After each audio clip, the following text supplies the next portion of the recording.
warbixin ay baahisi wakaalada wararka ee Kuuriyada Waqooyi wararka u faafisa ayaa faahfaahin kooban waxa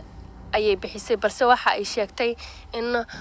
hubkan cusub ay ku xiran yihiin madaxyo gantaalo oo awood badan. Arrintan ayaa noqonaysa markii koobaad ee si rasmi ah loo shaaciyo gantaal tijaabiye tan iyo markii uu is-afgarad la'aan ku dhamaaday wadahadalkii ay yeesheen hogaamiyaha Kuuriyada Waqooyi Kim Jong-un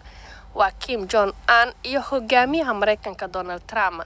Kuuriyada Waqooyi ayaa sidan oo kale sameysay sanadkii hore dadka arrimaha indha-indheeyana waxa ay u arkaan inay tahay isku day ay Kuuriyada Waqooyi ku doonaysay inay cadaadis ku saarto Mareykanka. Toddobaadkii hore Kim waxa uu sheegay in Trump looga baahan yahay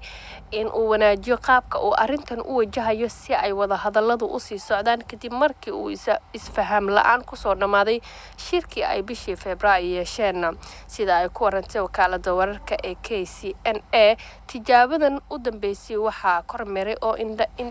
indhihiisa kula socday hogaamiye Kim Jong-un. guud ahaan wixii dalkii dibadda naga soo gaaray oo subaxnimadan raadiyo kulmiye Muqdisho aad kala socoteen qayaari waa naga inta warkeena u dhaafay radiokulmiye.com